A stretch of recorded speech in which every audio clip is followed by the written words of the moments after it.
Hello everyone, and welcome to my YNR Official 24 channel. Jack has some news to share, and Diane is making a big demand. Meanwhile, Victor is facing a lot of resistance. Victoria Newman and Adam Newman are working together. They're teaming up against some enemies. At the time, Kane Ashby and Phyllis Summers are having a big argument with Victor Newman. Kane Ashby had promised Phyllis Summers that he could make the computer program turn against the person using it. He did it by just pressing a button on his phone. This caused a lot of problems for Newman Enterprises. When Victor Newman found out what happened, he went to see Kane Ashby and Phyllis Summers. Victor Newman was very upset. Kane Ashby and Phyllis Summers were happy to see Victor Newman so upset. They were rubbing it in his face that they were able to outsmart him. Victor is not laughing. He wants them to reverse what they did. You understand that? Victor is really mad at Kane and Phyllis. Victor gets angry, says a lot of mean things to Kane and Phyllis, but it does not seem to work. Kane and Phyllis do not back down. So Victor will try to get what he wants in a way. Victor wants to save Newman Enterprises, so he asks Adam and Victoria to help him. He needs them to do something to make things right. Victor is counting on Adam and Victoria to make this happen for Newman Enterprises. People who watch the show will see Victoria and Adam team up to save their family business. It will be really interesting to see how Victoria and Adam work together because they do not always get along. Victoria and Adam are trying to save Newman Enterprises. They have a job to do when everyone finds out that Newman Enterprises is in trouble. At the time, Jack Abbott tells Diane Jenkins Abbott what happened with the Matt Clark deal. It did not go as planned. Jack cannot believe that Victor simply rejected his offer and told him to get Matt off of his ranch. Jack suspects that Victor's odd reaction has something to do with what Billy Abbott has to say about Kane and Phyllis going after Victor. Can't we all just get along? Diane frets upon hearing the news and gives her hubby an ultimatum. Diane insists on doing things her way now.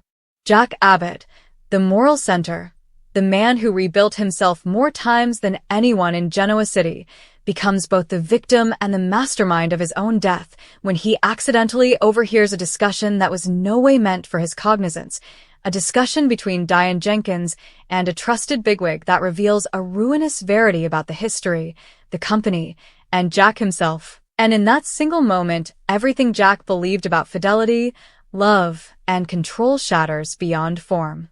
The secret is concentrated and toxic, involving Diane's manipulation behind the scenes, a retired contingency plan tied to Jabot's patents and advancing structure, and a disclosure that Diane had been situating herself as the quiet power broker long before anyone noticed, all while presenting herself as the reformed woman hopeless for a mission. And when Jack realizes that the woman he defended against Kyle, against Phyllis, against the entire city, has been playing a long game that, indeed, he couldn't see, commodity in him snaps not loudly at first, but internally, like a fault line unyoking open under decades of buried guilt and undetermined trauma. Jack doesn't defy Diane incontinently, rather he retreats into himself, his jest. Growing erratic as he obsesses over every board document, every hand, every once decision that might have handed Diane influence, and those around him, Kyle, Ashley, indeed Tracy, begin to notice that Jack isn't sleeping, isn't eating, isn't hearkening, because his mind is contending with the intimidating consummation that Jabot, the company that represents his father's heritage and his own redemption, may formerly be slipping through his fritters. The further Jack lodgings, the worse it gets, uncovering a web of shell agreements, makeshift votes, and strategic alliances Diane still nurtured, not to destroy Jabot outright, but to control it from the murk, and Jack's heartache mutates into paranoia as he starts to believe that everyone around him knew, that Kyle's resistance wasn't just emotional but informed, that indeed the board meetings he allowed, he commanded were visions of power. This paranoia turns dangerous when Jack begins making unilateral opinions without discussion, indurating accounts, canceling contracts, and booting directors in the middle of the night, claiming it's to cover Jabot. But in verity, it's about control. Absolute, suffocating control. Because Jack can't bear the idea that he was played, especially by Diane, whose treason cuts deeper than any adversary's attack ever could. Diane, seeing the shift, tries to reason with him, averring that everything she did was for their future, for stability, for love.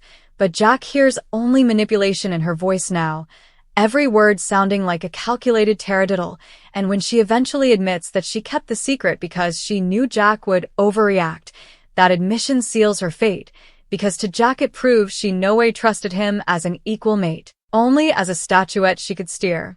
Meanwhile, Kyle is caught in the crossfire, torn between his father's unraveling internal state and the horrifying consummation that his worst fears about Diane were justified, and when Kyle challenges Jack's decreasingly autocratic jest, Jack switches out, criminating his own son of treason, of siding with Diane, of conniving to steal Jabot, a battle so explosive it leaves Kyle stupefied and agonized, realizing that his father is no longer acting out of reason but out of wounded pride and preoccupation.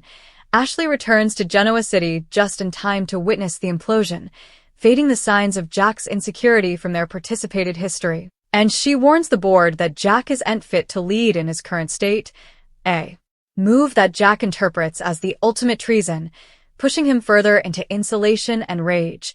And in a shocking power play, Jack invokes obscure exigency clauses to seize full administrative authority, effectively carrying a hostile preemption of his own company, locking out the board, silencing dissent, and declaring that Jabot will be run his way or not at all. The city watches in unbelief as the formerly principled Jack Abbott becomes a dictator in a climatized suit, his speeches growing grandiose, his opinions impulsive, and his obsession on Diane skirting on preoccupation, oscillating between wanting to expose her intimately and wanting to abolish her fully from his life, yet unfit to do either because doing so would force him to defy his own blindness.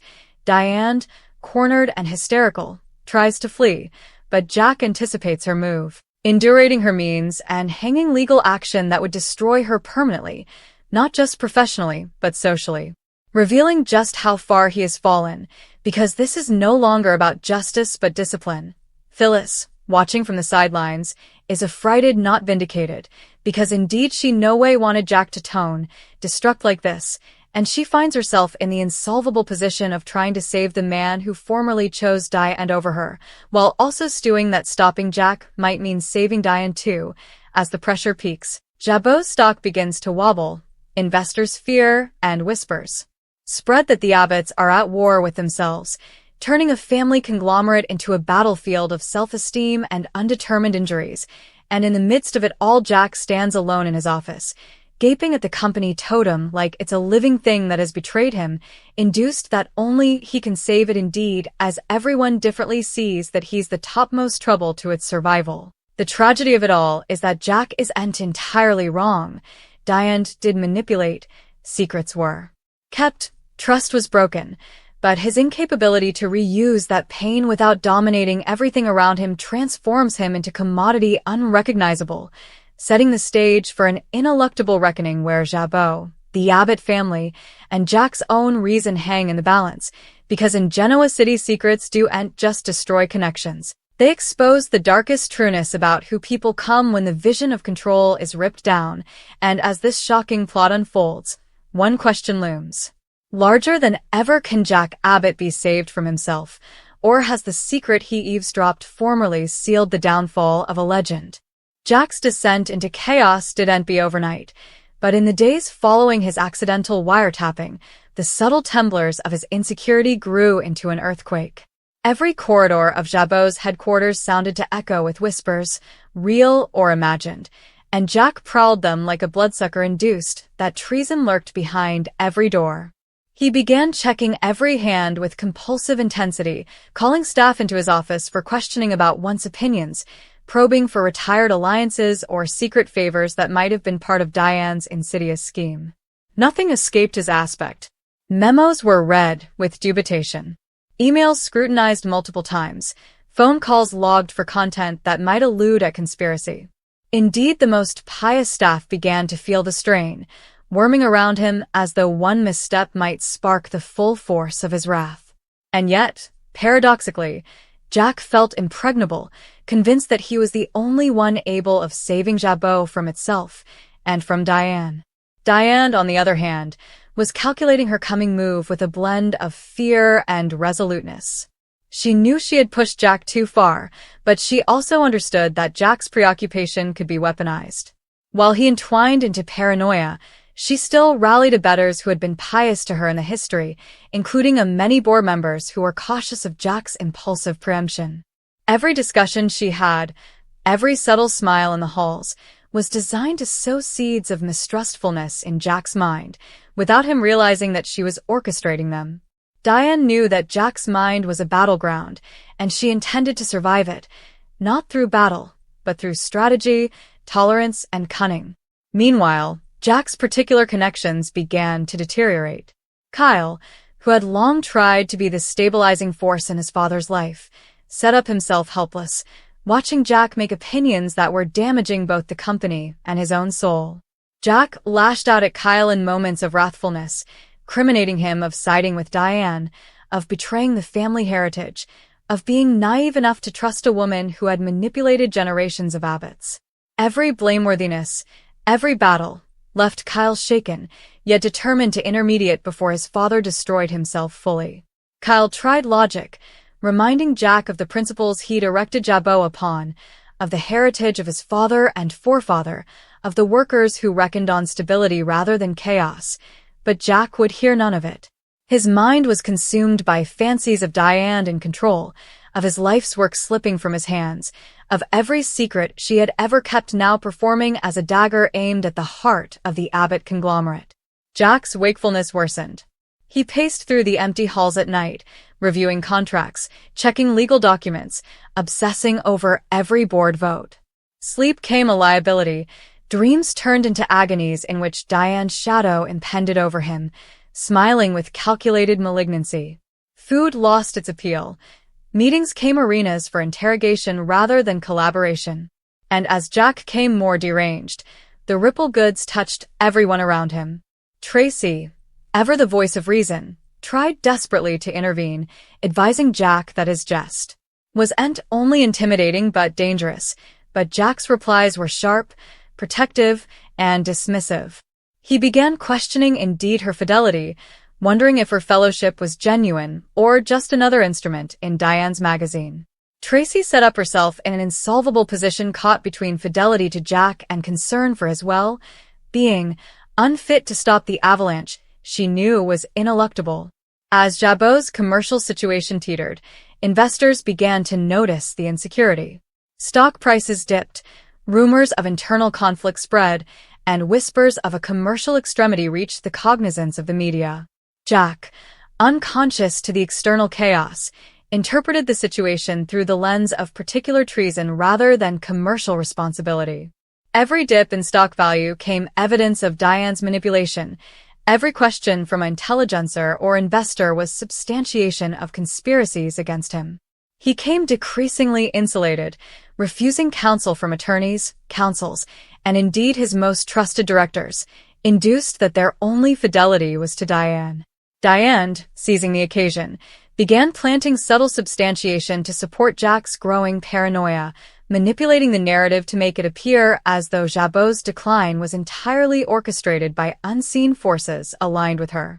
Every subtle initiative she executed served two purposes: to cover herself from immediate battle and to ensure that Jack remained consumed by fear and dubitation, unfit to act with clarity or calm.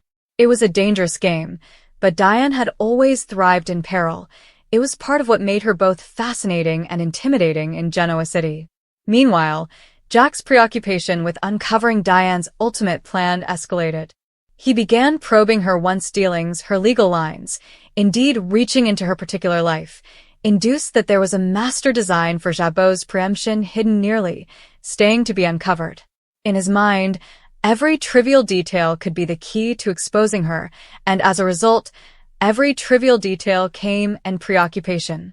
He brazened workers over minor disagreement, demanded checkups that turned into total examinations, and called exigency board meetings in the middle of the night. His associates began establishing these actions, not for vicious intent but out of necessity, knowing that a record might be the only way to cover the company from farther damage. Jack's particular life was inversely in fermentation. Ashley returned to Genoa City, scarified by Herrick's husband's rapid-fire descent into insecurity. Her attempts to reason with him were met with wrathfulness and dubitation, as Jack interpreted her concern as another treason. In quiet moments, Ashley reflected on the man she had formerly loved, the Jack Abbott who had been a pillar of strength and vision, and she mourned the changes in him, changes fueled not only by Diane's plots but also by times of particular and professional burdens he'd carried alone. Her sadness was compounded by the fear that Jack might do commodity unrecoverable, not just to Diane or the company, but to himself. In the midst of this chaos, Cal took matters into his own hands. Fating that rational arguments would no longer sway his father, he began working behind the scenes, trying to assemble a coalition of board members and pious directors who could intermediate before Jack's conduct destroyed Jabot entirely. Kyle's sweats were meticulous, as he to balance respect for his father's authority with the urgency of the extremity, all while trying to cover Diane without betraying her trust. Kyle's position was fraught with peril. If Jack discovered his sweats, it could push him over the edge entirely, yet inactivity was inversely dangerous. Diane's own fears were enhancing. While she had planned for Jack's preoccupation, she had anticipated the depth of his particular insecurity. Her precisely constructed strategy was vulnerable to changeable outbursts, and she realized that one misstep could lead to disastrous exposure, not just professionally but socially and fairly. She began establishing her own conduct strictly, preparing for the possibility that she'd need to defend herself in a court of law or in the court of public opinion. Every discussion was measured, every move calculated, as she balanced the need for survival with the desire to maintain influence over Jabot. As pressures mounted, the Abbott family heritage hung by a thread. Every decision, every commerce, every rumor discussion in the halls of Jabot came part of a complex cerebral battleground where alliances shifted constantly and trust was a scarce commodity. Jack's jest had come so erratic that indeed his closest abettors began questioning his fitness to lead, yet they stressed challenging him outright, knowing that any battle might provoke a dangerous response.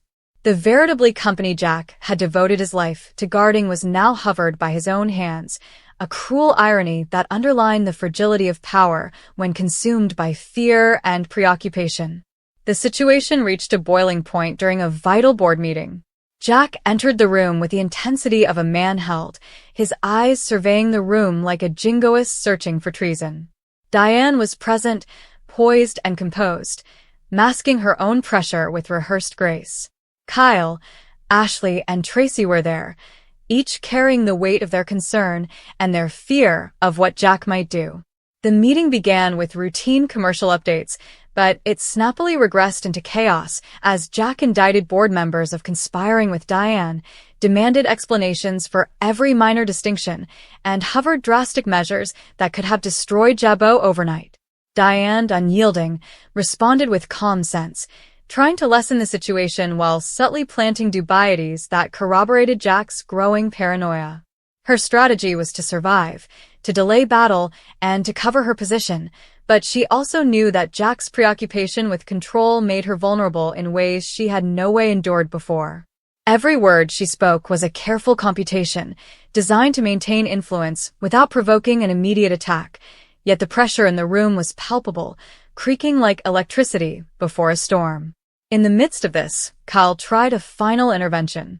Standing establishment, he supplicated his father to step back, to consider the consequences of his conduct, to flash back the heritage of the Abbott family and the principles that had guided Jabot for decades. He spoke of fidelity, of trust, of the responsibility Jack had to his family and workers, yet Jack's cognizance were deafened by rage and paranoia. He saw treason in every gesture, manipulation in every word, and the veritably foundation of his reality was collapsing under the weight of secrets he'd only just uncovered. The climax of the battle was both explosive and heartbreaking. Jack, overwhelmed by a mixture of wrathfulness, fear, and preoccupation, made a protestation that stunned the room. He was taking full control of Jabot, booting the board, and enforcing unilateral authority to cover the company from the unseen pitfalls that Diane represented. His voice was a admixture of fury and despair, echoing through the boardroom as though he were both king and intini of the conglomerate he'd erected. Diane, realizing that direct battle would be self-murder, remained collected, knowing that the battle was